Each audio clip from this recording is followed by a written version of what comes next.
You have 3 servers, traffic is growing, you want to use all 3, but how does a request know which server to go to? Left to themselves. Your server have no way to coordinate. The client picks one IP address and send the request there. If that server is busy, it waits. Meanwhile, your other 2 servers are sitting there doing nothing. This is the problem a load balancer solves. It is a piece of infrastructure that sits in front of your entire fleet and make every server reachable. It watches who is busy, who is free, and continuously decides where the next request should go. In this video, we will cover what a load balancer actually does, the difference between layer 4 and layer 7 load balancing, and the 4 main algorithms it uses to distribute traffic. Let's get into it. A load balancer is a component that sits between your clients and your server. Every request that comes in hits the load balancer first. The load balancer looks at the request, picks one of your server based on the routing algorithm and forwards the request there. The server processes it and sends the response back. From the client's perspective, there is only one address, the load balancer's address. The client has no idea how many servers are behind it or which one actually answers. The load balancer does 3 things. It distributes traffic so no single server gets overwhelmed while others sit idle. It performs health checks periodically, pinging every server to make sure it is up.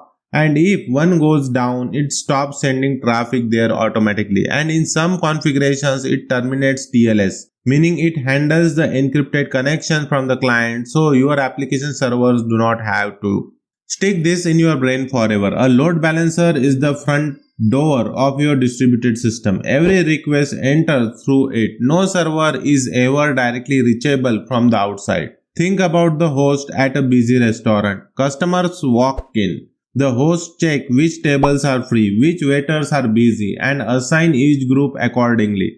The goal is to keep every waiter working at a reasonable pace, not stack everyone on one waiter while 3 others stand around. A bad host is a round robin. Table 1, table 2, table 3, repeat. Equal turns regardless of workload.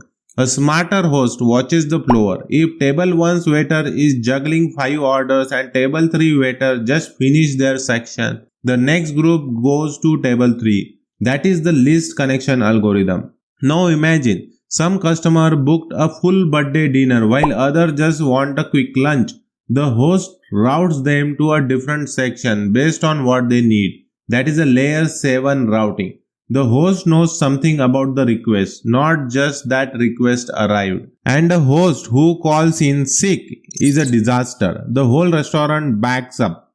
That is what happens when your load balancer goes down, which is why production systems always run more than one. There are 3 reasons you need to understand load balancers deeply. Reason 1, they are in every production system. AWS has an application load balancer and the network load balancer. Nginx and HA proxy are the classic self-hosted options. If you are going to talk about system design seriously, you need to know this component.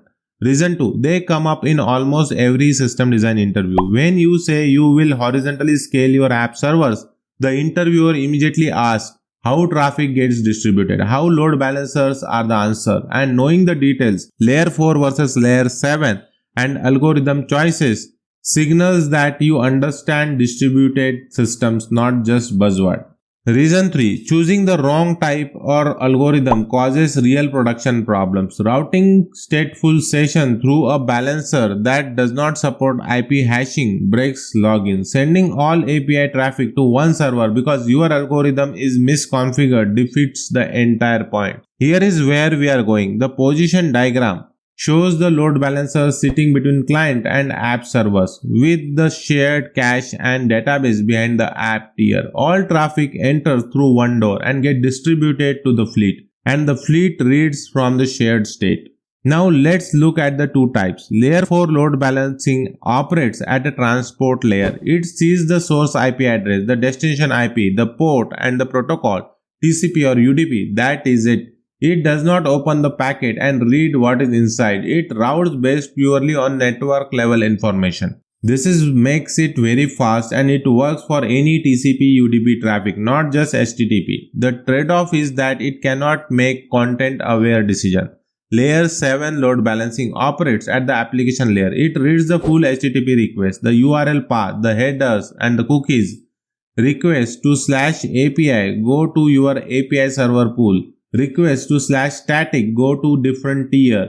A request from a premium users get routed to a higher capacity pool. Layer 7 balancers can also terminate TLS and compress responses. Most modern web application uses layer 7. The trade-off is small amount of additional CPU to inspect each request. L4 knows the envelope. L7 reads the letter inside. Now the 4 routing algorithm. Round robin is the simplest. Requests cycle through servers in order. Server 1, server 2, server 3, server 1 again. Every server gets an equal share.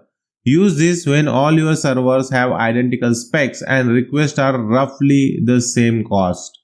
Least connection is smarter. The next request goes to whichever server currently has the fewest active connection. This accounts for the fact that not all requests take the same time.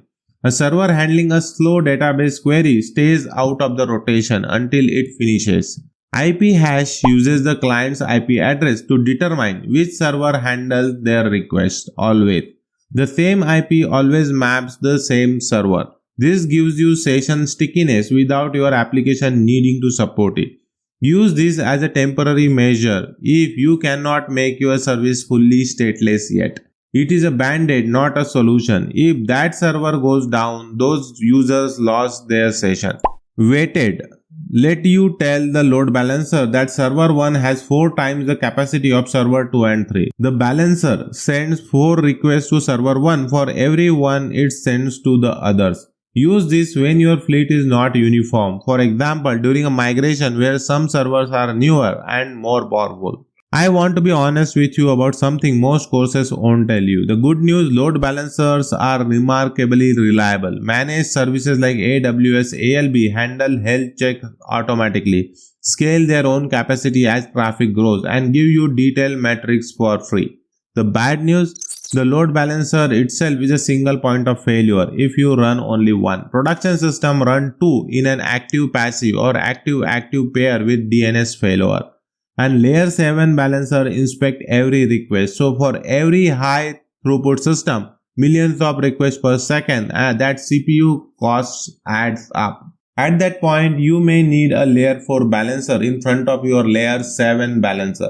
Yes, people do that. Now you can safely answer these interview questions. Question 1. What is a load balancer and what does it do? A load balancer sits between client and servers and distributes incoming requests across the server fleet. It ensures no single server is overwhelmed. Perform health checks to remove failed servers from rotation, and in layer 7 mode routes traffic based on request content. From the client side, there is only one address. Question 2. What is the difference between layer 4 and layer 7 load balancing? Layer 4 route based on network information only, IP address and port. Fast and works for any TCP and UDP traffic but cannot inspect the request content.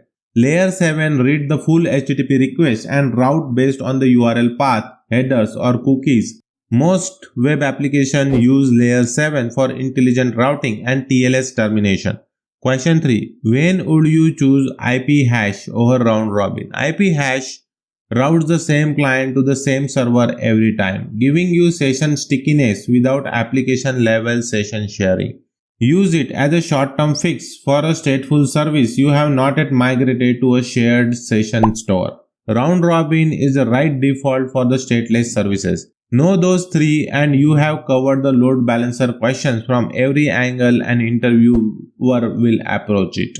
Before you go, take 30 seconds to log this in. Takeaway 1. A load balancer sits in front of your server fleet.